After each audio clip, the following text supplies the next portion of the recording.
Oke, teman-teman, bahwa penilaian jembatan itu biasanya memang dia ya sepaket dengan penilaian jalan biasanya ya dalam pelaksanaannya, karena dalam kita menilai jalan dari satu ruas gitu ya, misalnya dari ruas Jakarta Bekasi misalnya ya, itu kan tidak semua jalan itu ada di atas tanah gitu ya, ada juga melewati sungai ya kan, dan itu kemudian di atasnya kan ada jembatan ya. Namun teknik penilaiannya agak berbeda ya, jalan dengan jembatan. Makanya kita biasanya memang dalam sistem pembelajaran terkait dengan BMN, penilaiannya ini kalau jalan biasanya nanti diikuti dengan jembatan gitu ya. Oke. Jadi definisi jembatan itu adalah suatu struktur konstruksi yang berfungsi untuk menghubungkan dua bagian jalan yang terputus oleh adanya rintangan atau halangan seperti lembah, sungai, saluran irigasi, ya, jalan kereta api, jalan tol dan lain sebagainya. Jadi dia adalah menghubungkan dua tempat gitu ya, dua tempat. Bisa di atasnya itu misalnya kalau flyover misalnya, flyover itu kan di bawahnya ada jalan ya, ada jalan lainnya begitu ya. Nah, flyover itu maka dia dianggap sebagai jembatan, bukan sebagai jalan gitu. Kemudian juga jalan yang di atas jalan yang lain ya, meskipun dia konstruksinya dia menempel di tanah gitu ya, seperti misalnya jalan tol yang dia bukan di tanah ya, jalan tol yang di atas begitu ya. Nah, itu kategorinya dia juga jembatan. Nah, jadi maksud jalan tol di sini kan kita sering melihat tuh kalau dengan pembangunan jalan tol di daerah Jakarta itu kan kita pasti ada jalan-jalan penghubung yang ada di atas jalan tol itu kan kelihatan. Nah, ini karena memang sebuah kawasan kemudian dipotong dengan jalan tol, maka untuk menghubungkan dua daerah itu dibuatlah biasanya dengan jembatan gitu ya. Nah, kemudian kalau kita klasifikasikan berdasarkan strukturnya, jembatan itu macam-macam ya. Ada jembatan kayu, ya, jembatan beton bertulang, jembatan gantung, ya, jembatan kabel. Nah, kemudian jembatan beton bertulang pun ada jenisnya, ada 3.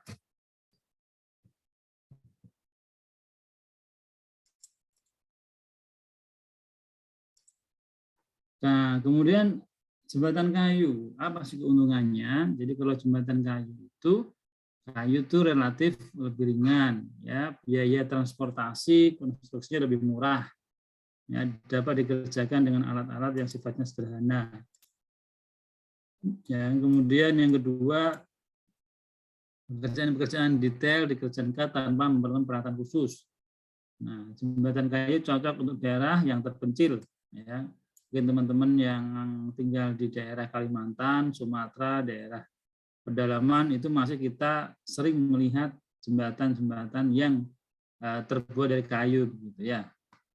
Kayu tidak mudah dipengaruhi oleh korosi seperti baja dan beton, tapi perlu diingat juga bahwa kayu itu juga dia tergantung dari jenis kayunya ya.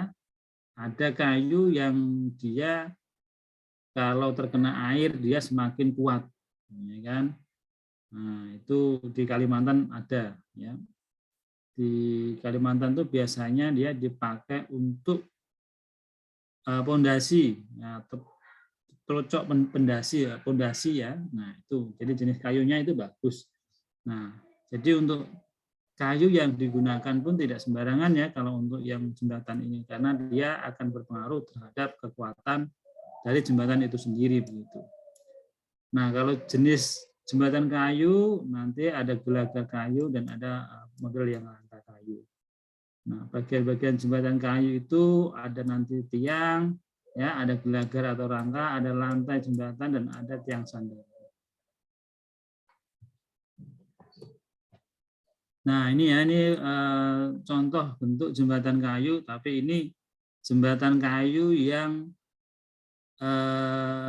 relatif bagus ini ya. Ini mungkin adanya, nggak tahu ini di Indonesia ada apa enggak ini jembatan kayu kayak gini, kayaknya nggak ada deh. Ya, ini di luar negeri konstruksinya seperti ini ya. Kalau di Indonesia yang model begini biasanya terbuat dari baja, ya kan? Jarang menggunakan kayu begitu ya, karena dengan konstruksi yang sedemikian ribet sekalian pakai baja gitu ya. Nah, biasanya kalau di Indonesia itu jembatan kayu relatif sederhana ya, jembatannya relatif sederhana, tidak sekompleks seperti ini. Kemudian ada jembatan beton bertulang. Ya. Jadi keuntungannya apa? Dapat diaplikasikan untuk bentang yang cukup lebar. Jadi bentang-bentang yang lebar, dia bisa menggunakan beton bertulang. Ya, mudah dikerjakan untuk daerah-daerah perkotaan karena biasanya dia tinggal pasang ya. Jadi konstruksinya dia sudah jadi, tulangan-tulangan itu dicor di tempat yang lain, dibawa ke situ tinggal dipasang saja ya. Nah, kemudian tidak perlu perawatan yang rumit.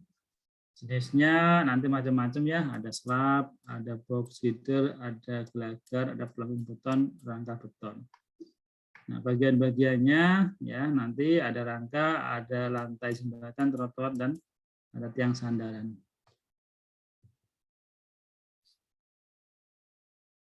Nah, kemudian jenis-jenis jembatan beton bertulang ya, ada jembatan slab beton bertulang, ya, ada jembatan box girder namanya, dan ada jembatan gelagar deck. Ya, ini tergantung dari ini bentangnya. Jadi kriteria dari jembatan beton bertulang itu akan sangat ditentukan oleh bentangnya biasanya. Ya, kalau jembatan slab beton bertulang itu disusun dari plat monolit dengan bentang dan dari tumpuan ke tumpuan tanpa didukung oleh gelagar atau balok melintang. Nanti di belakang akan lebih detail lagi apa sih yang dimaksud dengan gelagar gitu ya. Nah, dia cukup ekonomis untuk bentangnya 6 sampai 8 meter ya. Nah, kemudian kalau yang jembatan gelagar kota atau box girder itu panjangnya bisa sampai 12 meter. Sampai kemudian gelagarnya bisa sampai 18 sampai 30 meter. Ini biasa dipakai kalau kita lihat ini di jembatan jalan layang itu ya, jalan layang tol yang kalau kita lihat kawasan DKI ya di Jakarta, kita akan banyak melihat nih di atas itu sudah banyak sekali jembatan-jembatan layang gitu ya, baik itu untuk transportasi kereta maupun untuk kendaraan mobil ya. Ada jembatan yang tol, ada yang kereta pun ada MRT. Belum lagi kalau di daerah Bekasi ke arah Bandung gitu ya, itu ada lagi konstruksi yang dibangun ya, konstruksi yang dibangun itu untuk kereta api cepat. Jadi sudah banyak sekali ya jembatan-jembatan yang posisinya ada di atas jalan raya begitu. Nah, kemudian ada jembatan gelagar deck ya, ini modelnya dia adalah slab beton ya, bentangnya 15 sampai 25 meter. Nah, ini contoh jembatan slab beton ya. Jadi jembatan slab beton ya, modelnya seperti ini ya. Jadi dia modelnya ada gelagar ya, yang di bawahnya. Nah, kemudian dia di atasnya itu langsung betonnya begitu ya, modelnya betonnya langsung dipuzzlekan begitu, langsung dipasang-pasang begitu. Nah, ini model jembatan slab beton. Jadi yang ini modelnya dia langsung dipasang. Di bawahnya ini konstruksinya ya gelagarnya. Nah, ini kalau model gelagar kotak tadi ya, gelagar kotak. Ya, atau ini ya, box girder modelnya begini. Biasanya dia lebih panjang ya, lebih panjang untuk jangkauannya, ini lebih panjang. Nah, ini yang model gelagar deck ya, gelagar deck yang di atas ini.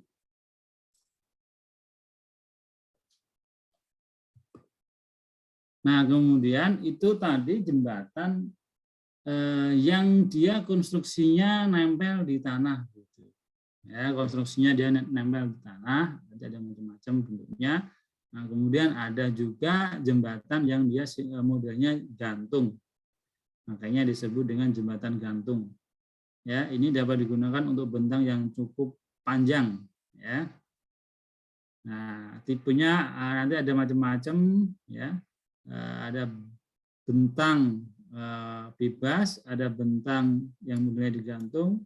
Ya, digantung tipenya dia bisa rangka batang atau kaku atau rantai kaku begitu ya. Tergantung nanti tipe-tipenya apa konstruksinya ya.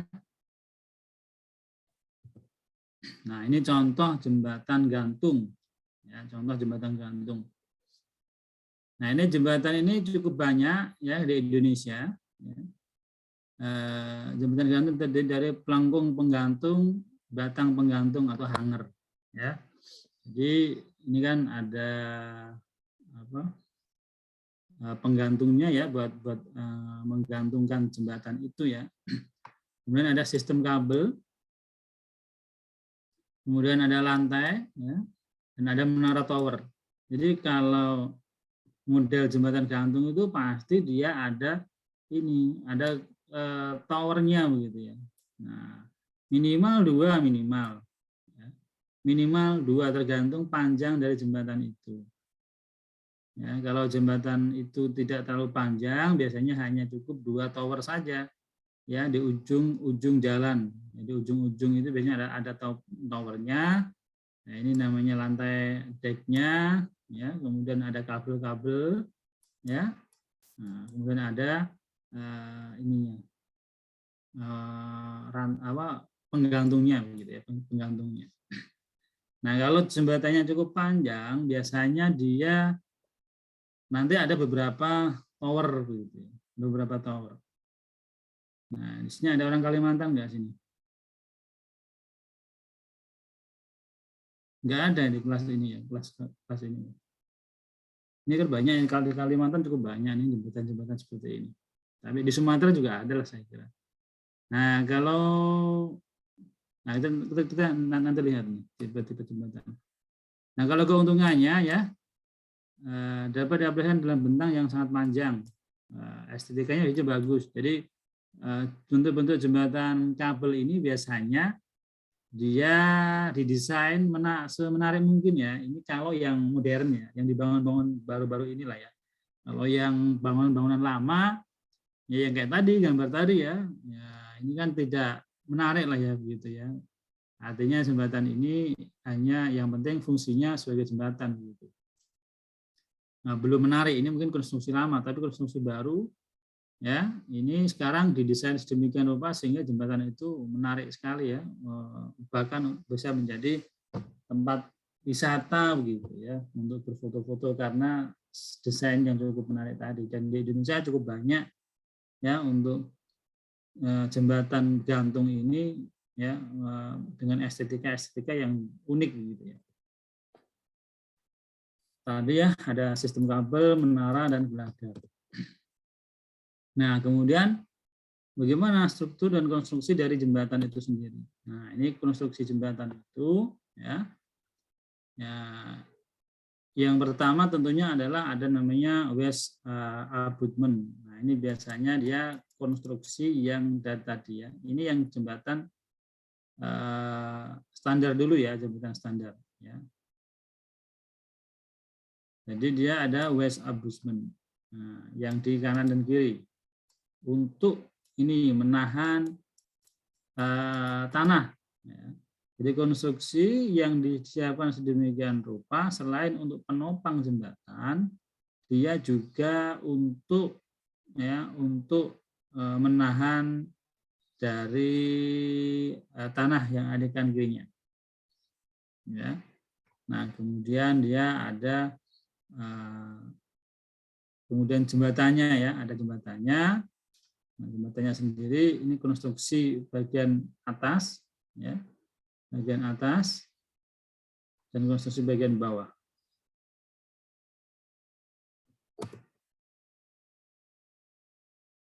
Oke, ini nanti silakan dibaca sendiri. Nah, ini kemudian kalau kita mau melihat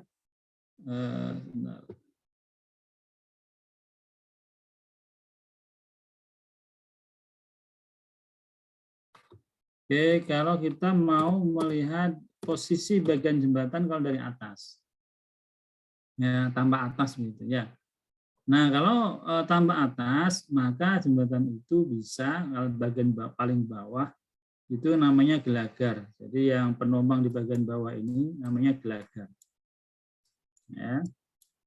Nah, kemudian dari gelagar ini, ya kanan kirinya itu, ya pasti ada kayak ada sambungannya gitu ya. Nah, ini namanya ini sambungan ya, sambungan untuk dari jalan ke jembatan gitu ya. Namanya sambungan. Ini sifatnya biasanya dia elastis begitu ya, kayak semacam karet, tapi kadang tidak terlalu kelihatan begitu ya, karena dia ditutup dengan langsung aspal biasanya kan begitu, ya kan. Namun untuk yang konstruksi lama biasanya masih kelihatan tuh ya. Kalau kita di Sumatera kan banyak kita jumpai jembatan-jembatan dari rangka baja yang modelnya tadi kayak gini kan, banyak sekali ya kita jumpai. Nah di sini kan ada sambungannya gitu ya. Nah kadang sambungan ini karena ini bangunan-bangunan lama, kadang kelihatan sekali tuh. Jadi kalau misalnya ada karena perawatan yang kurang, sehingga ketika naik turun jembatan ini ada kelihatan ada bekasnya gitu. Nah, untuk yang modern udah nggak kelihatan lagi ya konstruksinya. Nah kemudian tadi ya di atas gelagar ini ya biasanya ada perkerasan ya. Nah perkerasan dia macam-macam nanti ya, perkerasannya bisa beton, bisa aspal gitu ya. Nah kemudian di sebelah kanan kirinya itu biasanya ada krepnya ya. Krep. Nah kemudian baru ada trotoar ya. Nah kemudian ada tiang sandaran ya, tiang sandaran, ada tiang sandarannya dan ada pipa sandaran ya, pipa sandarannya. Jadi kalau teman-teman di daerah Sumatera ya banyak sekali jembatan-jembatan, dan teman-teman tentunya kalau ini bisa lah dibayangkan gitu ya. Kalau melihat konstruksi ini kan banyak kita jumpai ya. Banyak kita jumpai jembatan-jembatan yang model seperti ini. Sehingga kurang lebih konstruksinya bisa kita bayangkan, oh ada gelagar dulu, di atas gelagar itu kemudian ada perkerasannya, ya kan? Kemudian kanan kirinya dia ada krep dan trotoar ya. Kemudian untuk di pinggir kanan kirinya ya ini ada tiang sandaran dan ini sandaran itu sendiri gitu ya. Ini kalau tampak dari atas. Nah ini kalau dari samping bagian depan ya, kalau dari jalan gitu ya. Ini namanya dari ujung sini ke sini namanya lebar bentang ya. Jadi lebar bentang ya itu dari ujung sini ke ujung sini. Ini lebar bentangnya namanya. Nah, kemudian ini tadi gelagar. Ya kan, gelagar. Nah, biasanya gelagar itu ditaruh di atas tumpuan. Ya, ada tumbuhan gelagar. Ya, tumbuhan gelagar ini. Ya. Tergantung ya gelagarnya ada berapa, ya di situ tentunya jumlah tumbuhannya. Nah, kemudian di sini ada pipa pembuangan. Ya, di sebelum krep ya, itu biasanya ada jalur pembuangan air ya. Kanan kiri. Ya. Nah, ini pipa air hujan. Tapi maksudnya itu tidak sepanjang jalan itu semua ada pipa air, enggak ya. Jadi untuk pipa air ini tentunya di beberapa titik saja gitu ya. Tapi posisinya dia letaknya adalah di ujung-ujung jalan. Ya. Sebelum krep ya. Nah, kemudian ini konstruksi jalan itu biasanya dia agak tinggi di tengah gitu ya. Meskipun tidak terlalu kelihatan, ya tidak terlalu kelihatan, tetapi sebenarnya konstruksinya seperti itu ya. Nah, di titik tengahnya misalnya sini ya dia biasanya tengahnya relatif lebih tinggi ya dari yang pinggir karena supaya kalau hujan itu airnya langsung ke kanan dan ke kiri begitu ya, tidak menggenang di tengah gitu sehingga airnya bisa langsung kebuang ya. Nah, konstruksinya seperti itu. Namun karena mungkin panjang gitu ya, jadi tidak terlalu kelihatan. Ya. Kalau ketinggian 10 cm di tengah sini kan sebenarnya nggak kelihatan sekali ya, nggak kelihatan kalau lebar bentangnya ini cukup panjang. Gitu. Nah kemudian ya ada trotoar setelah krep trotoar. Nah ini namanya tiang sandaran. Ya baru kemudian di sini ada pipanya. Ya ada pipa 2 biasanya, kalau nggak minimal 2. Ada yang 3, ada yang 2, tergantung. Nah, trotoar kemudian baru di atas, ya di atas tadi gelagar, misalnya dia ada perkerasannya, apakah dia beton, ya atau mungkin dia aspal. Nah ini konstruksi yang model melintang. Nah ini kalau memanjang, konstruksi memanjang. Ya. Nah, tadi dari beberapa contoh sudah kelihatan ya di sini tadi yang menahan tanah, gitu ya, konstruksi dengan tanah. Ya, kemudian langsung ini gelagar tadi. Nah, yang tadi ini tumpuan gelagar. Ya, tumpuan gelagar tadi. Nah ini tadi pipanya, ini yang tiang sandarannya. Nah, jadi teman-teman harus memahami dulu bagian-bagian ini karena nanti meskipun di dalam prakteknya perhitungan itu melihat daftar komponen pemilihan jembatan, kita nanti menghitungnya pakai DKPJ begitu ya. Nah, meskipun melihat DKPJ tentunya kita harus tahu bagian-bagiannya. Oh, yang dimaksud dengan pipa sandaran itu yang mana, tiang sandaran yang mana, gelagar itu yang mana sih, kan?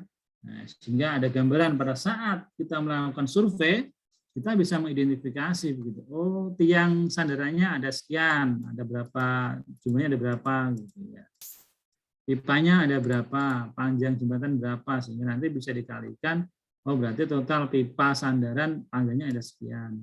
Tiang sandaran totalnya kanan kiri ada berapa. Gelagarnya pakai gelagar model apa, ukuran gelagarnya berapa, panjang bentangnya berapa. Nah, itu yang harus dipahami ya oleh teman-teman dalam mengidentifikasi objek ini gitu ya. Nah, kemudian kita ke penggolongan jembatan ya. Jadi jembatan itu ada yang dia jembatan yang standar, ada yang jembatan non standar. Nah, kenapa dipisahkan begitu? Jadi kalau jembatan standar ini nanti karena dia sifatnya dan bentuknya standar, maka perhitungannya bisa distandarkan. Makanya muncullah daftar komponen penilaian jembatan yang nanti dia bisa menghitung terhadap jembatan-jembatan yang standar saja. Ya, untuk yang jembatan non standar, dia tidak bisa dibuat standarnya dengan DKPJ, tidak bisa. Kenapa? Karena dia tidak standar dan itu sangat bervariasi ya, dan sangat bervariasi sehingga satu jembatan mungkin dia konstruksinya akan berbeda dengan jembatan lain gitu. sehingga sangat sulit untuk dibuat standarnya. Oleh karena itu, biasanya nanti kalau jembatan yang non standar, perhitungannya dia pakai RAB, ya, bukan pakai DKPJ, ya, tapi pakai RAB. Data RAB-nya diminta, dan kemudian baru dilakukan analisis data terkait dengan konstruksi jembatan non standar. Nah, kalau yang standar nanti tinggal dilihat di daftar komponen penilaian jembatan. Nah, jembatan standar sendiri itu ada jembatan yang modelnya box culvert, ada jembatan flat slab, gelagar beton T, prategang I, jembatan rangka baja, dan jembatan gelagar baja. Ya. Nah, kalau yang non standar itu model jembatan pelengkung, ya, pelengkung beton, pelengkung baja, ya, bolt girder maupun yang kabel. Nah, ini masuk kategori yang non standar. Ya, ini tolong dipahami. Nah, biasanya ini keluar di ujian nih. Ya, berikut termasuk jenis jembatan standar kecuali. Berikut termasuk jembatan non standar kecuali. Ya. Nah, ini harus dipahami ya. Bentar lagi ujian ya, nggak kerasa ujian.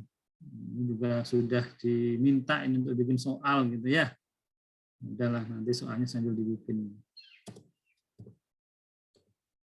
Nah, ini contoh jembatan yang standar tadi ya, bentuk-bentuk jembatan standar tadi ya. Ada 1, 2, 3, 4, 5, 6. Jadi jembatan standar itu ada 6 ya. Box culvert, flat slab, beton T, prategang I, rangka baja, gelagar baja. Kita lihat bentuknya kayak apa sih.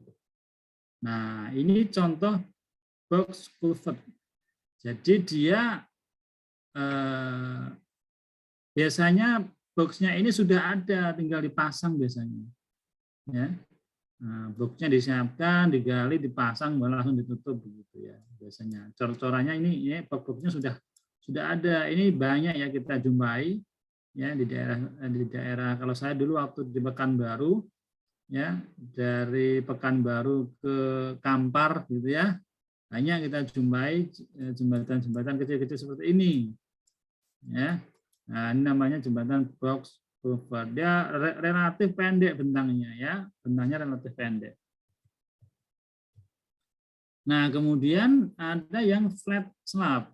Ya, jembatan flat slab itu dia relatif lebih panjang bentangnya dibanding dengan yang box culvert tadi. Ya. Nah, jadi tidak panjang banget, tapi biasanya masih berbentuk cor-coran biasanya di sini. Ya. Jadi konstruksinya biasanya langsung dicor jembatan itu, ya. Ini penyangganya, gitu ya, langsung dicor. Nah, flat slab, jadi langsung kaku lah, gitu ya, model jembatannya model jembatan kaku yang langsung mati, gitu, langsung dicor dari ini semua ya, dari sini ke sini itu modelnya cor-coran semua, gitu. Nah, ini flat slab. Nah, kemudian ada bentuk gelagar beton T. Ya, ini gelagar beton T karena di sini ada bentuknya nanti apa? Ini ada penyambungnya begitu ya. Ya, ada penyambungan kiri. Jadi dia apa tuh gelagarnya ini ya, modelnya begini. Jadi dia modelnya nanti langsung di sini apa? Langsung model anu juga apa istilahnya sih? Pasang gitu ya, langsung model pasang. Jadi modelnya begini nih. Nah, kalau dari bawah ya. Nah, modelnya begini, ini yang ini ya, ininya. Nah, kemudian langsung disambung lagi dengan yang lain. Nah, gitu ya. Jadi dia modelnya langsung T lah begitu modelnya seperti ini. Nah, ini kan nanti langsung ditutup atasnya dengan aspal misalnya. Nah, tutup aspal. Jadi ini dia langsung nempel-nempel lah begitu. Nah, ini beton T namanya. Ya, gelagar beton T. Ya. Nah, kemudian ada prategang. Nah, prategang ini biasanya dia lebih rapat, ya, modelnya I, ya, meskipun dia ada sedikit lah ya, ada sedikit untuk penyambungnya, begitu ya, kanan kirinya, gitu ya. Nah, ya. Jadi kalau T tadi dia yang kesininya panjang, tapi kalau I ini dia kecil kan, makanya dia antar ininya dia enggak terlalu banyak nih. Ya. Beda dengan yang ini kan. Nah, kan ini panjang ya. Karena ini tadi model T. Kalau ini model I dia tidak terlalu lebar untuk ininya, untuk sambungannya. Nah, ini nanti kan tadi ya tergantung ya. Biasanya dia lebih tergantung tadi panjang bentangnya ya, panjang bentangnya. Ini nanti penggunaannya beda. Kenapa sih Pak nggak pakai prategang I semua dan sebagainya gitu ya? Itu sangat tergantung dari ini tadi panjang bentangnya. Dia bentangnya berapa? Maka yang mana yang paling efisien? Apakah mau pakai prategang I atau bentang T gitu ya? Nah itu konstruksi yang lebih memahami.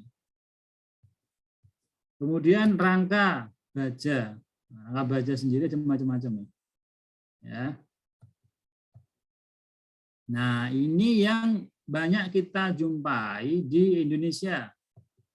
Ya, jembatan model ini. Karena kalau saya lihat di Sumatera, di Jawa yang jalan-jalan lama gitu ya.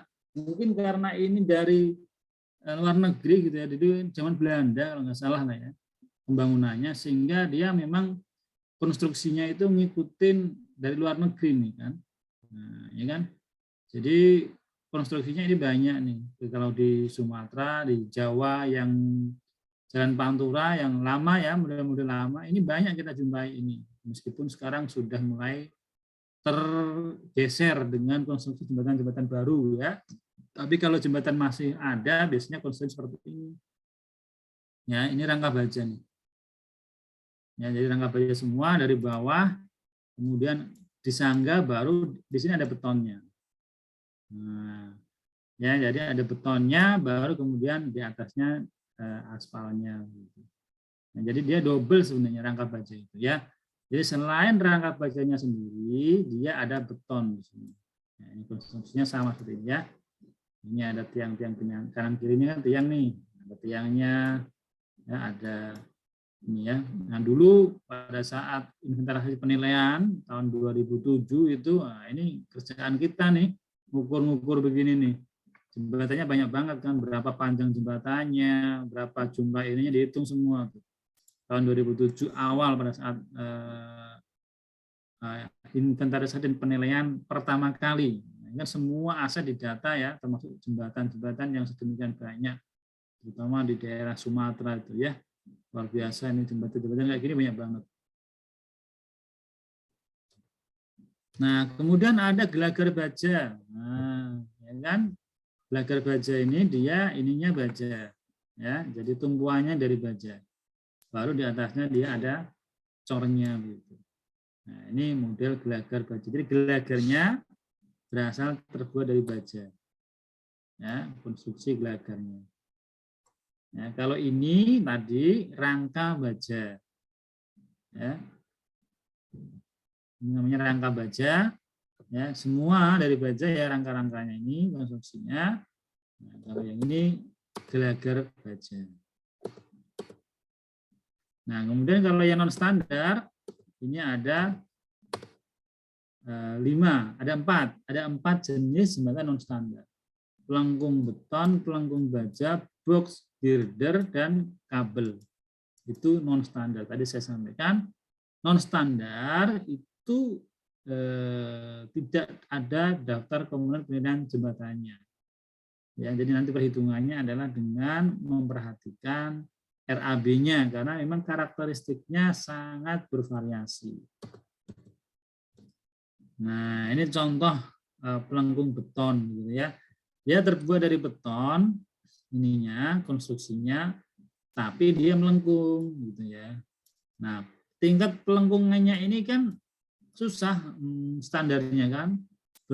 apakah dia melengkungnya tinggi banget gitu ya, ataukah dia hanya melengkung sedikit, ya kan? Ini banyak kita jumpai kalau mungkin teman-teman sering nonton informasi di Belanda lah ya. Di Belanda itu kan terkenal banyak sungai-sungai gitu di sana ya. Ada jembatan-jembatan yang di atas sungai itu rata-rata pelengkung itu karena dia sungainya digunakan untuk transportasi air, ya kan, sehingga jembatannya biasanya pelengkungnya tinggi lah gitu ya. Itu pelengkung beton ini namanya. Nah, kalau terbuat dari baja maka namanya pelengkung baja, ya kan. Kalau pelengkungnya beton namanya pelengkung beton, kalau terbuat dari baja namanya pelengkung baja. Nah, ini di Palembang ya. Nah, jembatan Ampera ini termasuk kategori jembatan pelengkung baja karena konstruksinya dari baja ya, dan modelnya dia melengkung begitu ya. Namun di atasnya tetap flat ya, tetap flat. Selainnya kan beda ya, kalau misalnya ini terbuat dari baja yang kayak gini gitu kan. Beda kan kalau ini ternyata melengkung begini. Makanya dikatakan non standar karena tingkat pelengkungannya ini kan beda ya. Kalau yang lurus bisa distandarkan, kalau yang melengkung nggak bisa. Nah, biasanya memang pelengkung ini biasa dipakai untuk yang ada di atas air biasanya. Dan air itu digunakan sebagai sarana transportasi tadi. Kemudian ada yang model box girder gitu ya.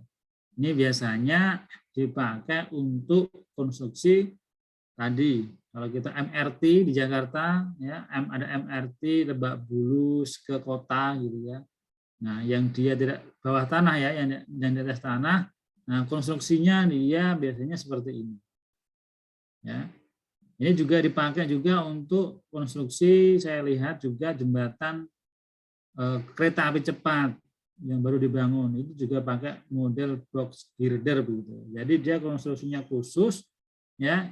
Ini langsung ya. Jadi kan panjangnya ini, tingginya ini, yang sebelah bawahnya ini masing-masing berbeda-beda gitu.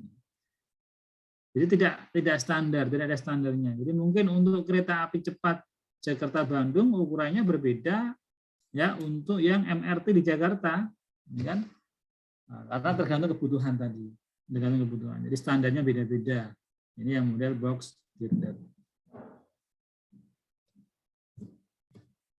Nah, demikian juga dengan model kabel, ya. Kabel ini standarnya beda-beda macam-macam ini kan. Ada yang model kabelnya langsung seperti ini, ya. Ada yang model melengkung kabelnya, gitu kan. Nah, Kalimantan barusan kemarin diresmikan hari Rabu atau Kamis kemarin diresmikan oleh Bu Menteri ya, jembatan dengan konstruksi kabel seperti ini yang ada di Balikpapan ke Pasir Penajam. Ya, baru kemarin diresmikan oleh Bu Menteri ya, jembatan baru untuk menghubungkan, karena dari Balikpapan ke Pasir Penajam itu biasanya dia naik kapal ya, ferry begitu ya. Nah, karena nanti akan menjadi ibu kota, maka transportasinya disiapkan dulu, makalah dibangun jembatan. Jembatan cukup panjang di sana ya. Nah, nanti untuk akses ke ibu kota ya. Jadi ada jembatan yang terbuat dari desainnya dari kabel. Nah, ini nanti kalau teman-teman nanti ditempatkan di Kementerian Keuangan gitu ya, bisa ditugaskan di ibu kota negara, maka tinggallah di Kalimantan, gitu ya. Nah, kan kalau masih muda gitu kan, udah kerjanya di Kalimantan, ngapain pulang pergi ya udah kan jadilah sana orang Kalimantan aja kan gitu ya. Ibu kota disiapkan fasilitasnya ada semuanya kan, jadi orang Kalimantan. Nah kan sama aja kan, tinggal di Kalimantan, kerja di Kementerian Keuangan juga di Kalimantan, kerja di Pemda Kalimantan Timur juga di Kalimantan juga kan, sama-sama di Kalimantan, tinggal pegawai Pemda apa pegawai Kementerian Keuangan kan gitu ya. ini kalau ketemu teman-temannya, ya kan, sama kan, ketemu di Balikpapan gitu. Yang satu pegawai Pemda, yang satu pegawai Kementerian Keuangan. Ketemunya di Balikpapan, di bandara ketemunya.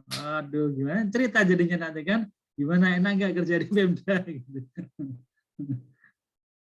Nah, itu garis tangan ya. Nah, itu garis tangan nih, nggak ngerti. Ya. Teman-teman nanti garis tangannya kemana? Ya, kemarin saya ketemu, ya senang juga sih kalau ketemu ya dengan teman-teman gitu ya. Kemarin ketemu dengan kakak kelasnya yang penempatan di DJKN gitu ya. Banyak, ada 80-an lah ya, yang dari D3 penilai masuk ke DJKN sekitar 80 orang gitu kan. Kebetulan banyak yang kenal gitu kan. Ya seneng lah gitu ya, yang tadinya hanya lewat Zoom ketemunya dalam 2 tahun terakhir ini kan, oh ternyata ketemu di sana gitu ya, di kantor pusat DJKN. Nah, kalau yang sekarang penempatan sih ya dulu pernah ketemu tatap muka gitu ya, pada saat awal-awal semester 1 semester 2 sempat tatap muka lah ya pembelajarannya gitu, masih kenal nih. Nah, nggak tahu nih teman-teman ini kayaknya nggak pernah ya tatap muka dengan saya ya, belum pernah ya.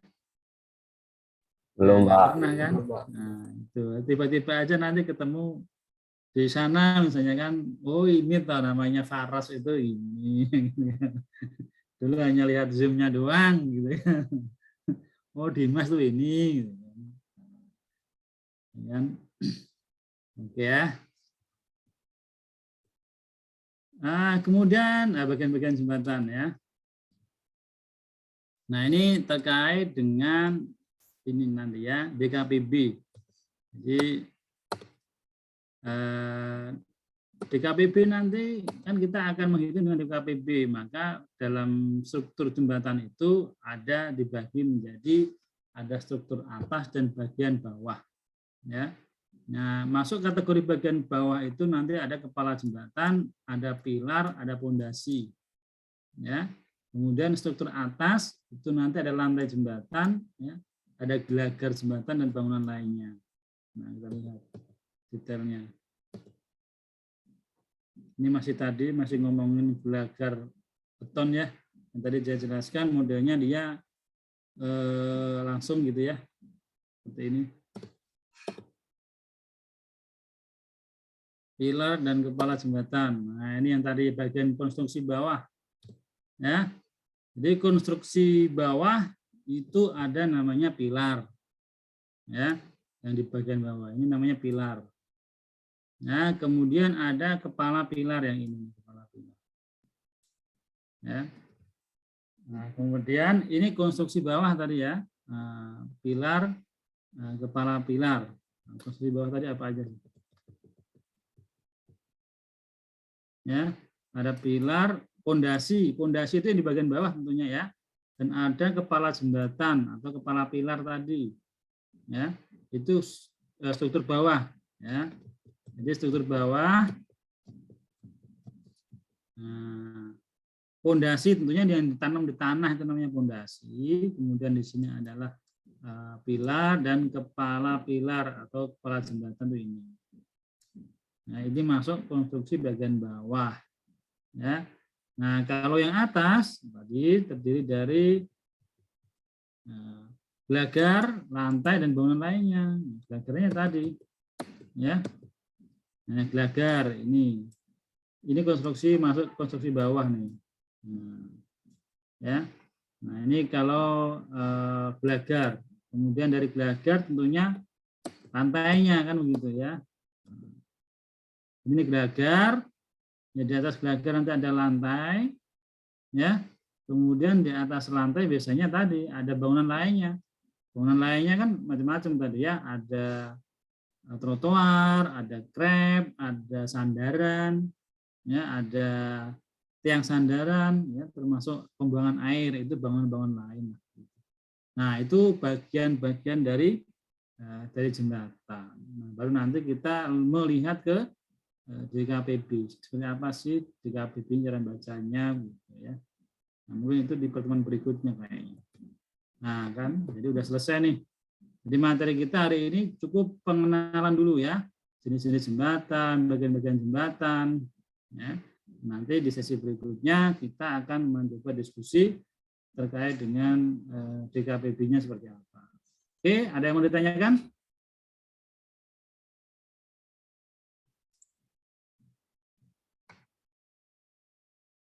Jelas ya? Kalau nggak ada yang bertanya, berarti jelas nih. Berarti cepat selesai nih. Oke, teman-teman, saya harap kemarin mungkin saya lupa berpesan ya. Kemarin kita sempat belajar terkait dengan penilaian jalan ya, penilaian jalan. Tolong meskipun tidak ada penugasan cara menghitung jalan, kemarin sudah ada contoh, ya sudah ada contoh perhitungan jalan. Itu teman-teman coba latihan, ya. Coba dilatih sendiri cara menghitung penilaian jalan supaya nanti kalau ujian cepat gitu loh, mengerjakannya cepat dan benar.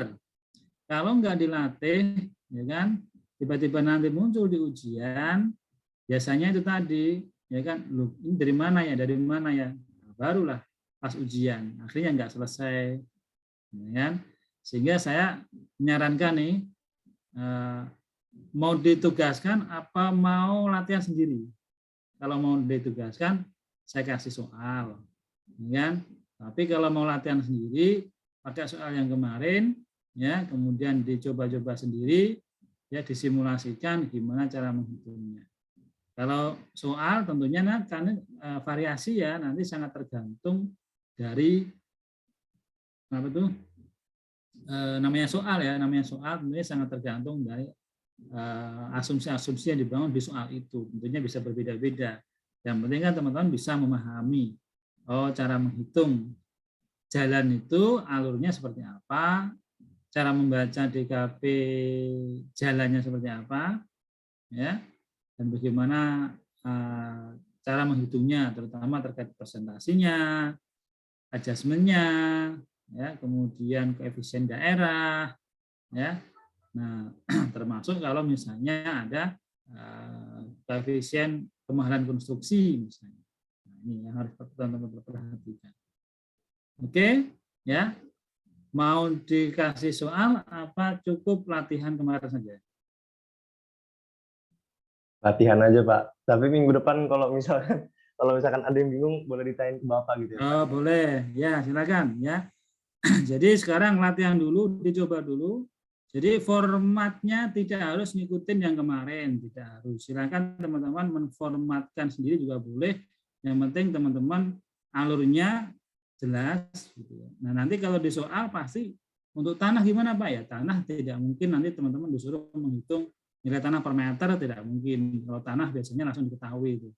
Ketahui nanti nilai tanah per meter sekian, kan?